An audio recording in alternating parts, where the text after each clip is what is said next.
Well, folks, the Bears are back in town. It's currently about 2:45 p.m. on the East Coast, and we have all the indexes in the red. The Russell's down 2%, which is by far and away the most red index. We have the NASDAQ down 0.6, S&P down 0.9, as the Dow is down the least, down about 0.5 roughly percent, and the VIX is up over 2%. So we have to break down the markets in this video. We're going to go over the charts here that I'm looking at, stocks I'm looking at, and what I'm doing in the market. So sit back, relax, take a sip of your water, and let's dive into the video. And by the way, if you guys want 15 stocks from Moomoo with at least $100 deposited, use that link down below, and each of those stocks could be valued up to $2,000. And you could also get 12 stocks from Webull with any amount deposited. Linked right down below, free money. And with that being said, let's dive into the video. So all day today, including the pre-market, we've been seeing this sell-off. And I meant to upload a video last night, guys. I'm not sure if you caught that, but I didn't upload a video last night. And I had the video done. I had the video done completely filmed, but there was something going on with YouTube last night where it wouldn't let me actually upload the video. So I uploaded that this morning. I don't know if you guys caught that, but that's why there wasn't a video last night. But overall, since that point, and if you guys didn't catch the markets yesterday, they ended up exploding, right? Or not exploding, but, earlier in the day they were exploding. Then they sold off, and then they popped after the bell with Netflix.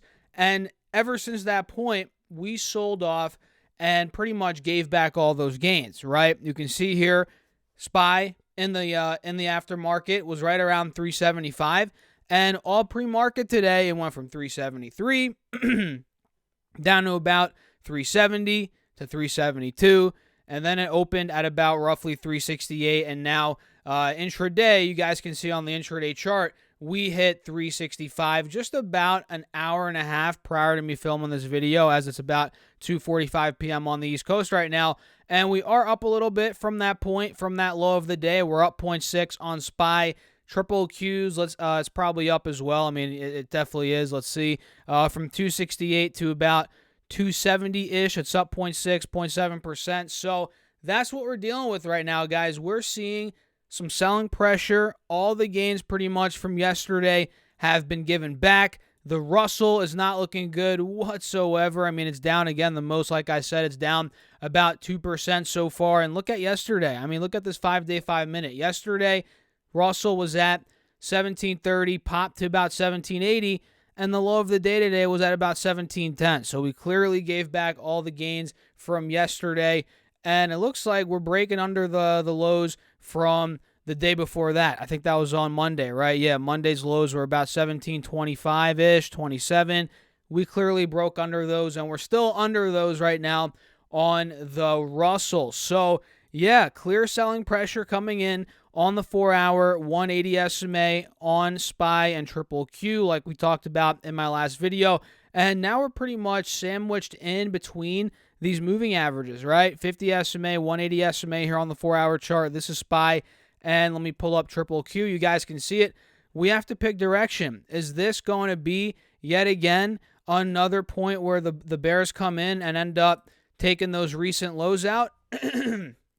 Or is SPY going to, and Triple Q going to, maybe retest that high from yesterday and maybe even take it out and start moving up towards the highs from the beginning of this month, which then could spark an extended rally? We shall see, guys. Time will tell. But right now, Bears are starting to get a little bit of an edge. But then again, we're still sandwiched in between these moving averages. So keep that in mind on SPY and Triple Q. And let's see what oil's doing. I haven't actually looked at oil today. I kind of forgot about it until now. Let's see. Oil's up 2.7%. All right. Looks like the inverse head and shoulders that we recently outlined is still intact. You guys can see that, right?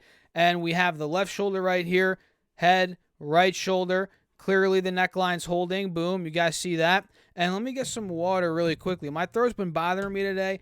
I don't know what it is. Allergies.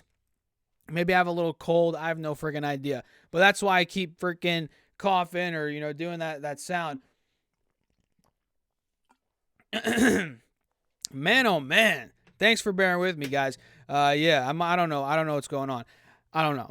I feel all right, but the throat, I mean, you guys can hear it. So let's see. What else? Where was I? Crude oil. I lost my train of thought. It is up 2.7%. Again, inverse head and shoulders is intact, but let me show you this. On the 20-day chart, if I just clear the set really quickly, you guys are going to see, even though the inverse head and shoulders is intact, we're not really making a distinct move to the upside quite yet. We're still here at a point where this could be a bear trap. You know, we went from 82.50 to about 84. I mean, what are we now? We almost hit 85 earlier today. Maybe we did a little bit. I'm not sure. It looks like we did go above it a little bit. But overall, we're at a point where this has failed over the past couple of, what is this, past 10 days? It has failed pretty much every time it's tested this point. So keep that in mind. Sure, if crude oil breaks this point, we're going to get a lot more upside. Probably a push back towards low mid 90s. I'd see that being very possible if it does start moving past $87. But the reality of the matter is it's not there, even though it's not there yet, even though it's up 2.7% on the day, and we are starting to break the 50 SMA here. It's not there quite yet. What do you guys think about that? Let me know your thoughts in the comments. And if you haven't hit that like button yet, hit that like button. Feel free to feel free to subscribe. Not only is my throat messed up, I can't even talk and put words together. There we go again. I can't even. This is bad. And I'm not editing this either. That's the funny part. I can't put words together, guys. So for that reason, hit the like button. Make sure to subscribe. I appreciate y'all. There we go again, as always. So yeah, oil's in a very vulnerable spot. Same with, again, the SPY, the S&P 500, the NASDAQ, Triple Q. These are at a very vulnerable spot, all of them. And we'll see. Maybe in the next couple of days, we get a lot more bullish price action. But I'm just not buying that yet. I'm just not seeing it forming quite yet. And I'm here not biased to either direction, bullish or bearish. I'm just here keeping it real, just telling you guys what I'm seeing. I could be wrong. I could be crazy. I don't know. What do you think? Let me know in the comments. But these are just some thoughts. So, yeah, let me know your thoughts. And in terms of stocks today, as you'd imagine, a lot of the ones on my watch list are red. Well, except for Netflix, which was up at 1.15% after those numbers they reported.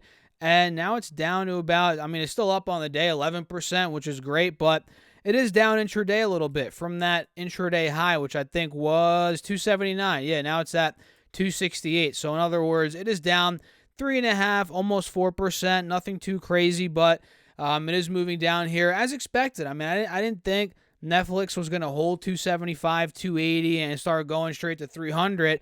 I expected this and probably will continue to see this, in my opinion, to see consolidation, right? Maybe a little bit of rockiness around 255, 260 to 270, that little $5, $10, $15 window. That's where I can see this, chilling for a little bit before it then starts making the move to 300, 325, 330, 335, which, that's where I think it ultimately could be going here over the course of the next couple of months. Now, granted, if the stock market, if Jamie Dimon is right and we do see the S&P fall another 20%, that goes out the window. We might go to 300 very quickly on Netflix, but at that point, Netflix is probably going to get hit very aggressively again. If the S&P goes down another 20, Netflix will probably fall. It's got to fall another 20%, probably even more than the S&P realistically is what Netflix would fall. So keep that in mind. This is all assuming that the markets kind of chill a little bit, maybe start running, breaking out, even though we're not really getting direction, like I said earlier in the video. But let's see. We'll watch it. They just reported good earnings, and we'll take it day by day here with Netflix. Beyond Meat, which we're not going to get into, is also green. XLE is green. This is the energy ETF that I personally own. I've talked about it time and time again here on my YouTube channel, guys, which we can see here. The inverse head and shoulders is pretty much playing out right now on XLE. It's currently up, again, about 3% on the day. And we're now testing, forget the inverse head and shoulders. We're now testing a multi-month resistance, being about $85. We're now at $84 roughly. So if this starts breaking 85 a share, let me set my alert there right now. Mark is that we're above 85 a share. There could be a big move coming on XLE, especially if oil starts moving back towards that 90, 95, $100 a barrel level. There's going to be an explosion in this stock, no pun intended. So yeah, it's not even, it's an ETF. It's not a stock, guys. It is an exchange traded fund. Keep that in mind. It's a basket of stocks, which we've covered it before more in depth. You know, it's got a bunch of energy companies that just go look it up. Go on the internet, type in XLE ETF, and you'll learn a ton about it. I might even have a video on it. I have 2,000 videos, 2,500 videos on my YouTube channel, guys. A crazy amount of videos. There's probably a moment in time when I made a video dedicated to XLE. Just use that dandy old YouTube search bar. The algorithm will take you right to the video if it exists. So yeah, XLE, keep your eye on it. Snapchat, you got to watch it. Tomorrow they report, I believe, after the bell. Let's see. Tomorrow after the bell. And currently it's up 2.7%. And we are noticing it's probably some hype building up before earnings here, considering, again, it's an overall red day. Markets are bleeding, and now even worse than when we started the video.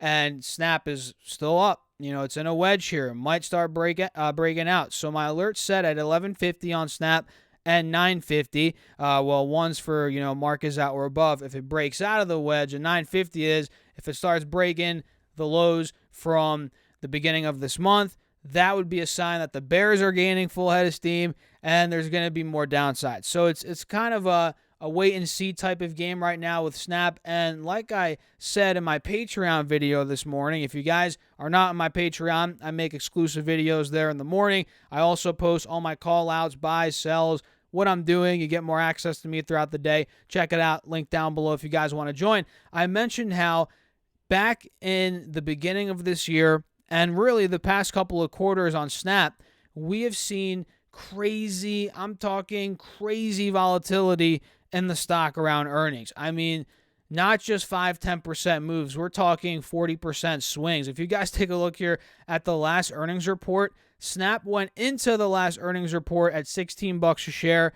It came out of the report at $9.50. We're talking a 40% drop. That was last report. And the report before that wasn't as crazy, but intraday, that day of the report, Snap moved a whopping 30% from top to bottom. That is unbelievable. And in the beginning of the year, they reported, so 2 reports ago, whatever, 2 or 3 ago, whatever, that was in February. The stock went into the report $24.75, or that was the low of the day that day, roughly $24.50, and it ran all the way to almost $40 a share, over 40 the next day, which is just, it's crazy, unbelievable. So you got to watch Snap, because even though it could dump 30%, which is possible, I mean, it could go down to $7 tomorrow for all we know.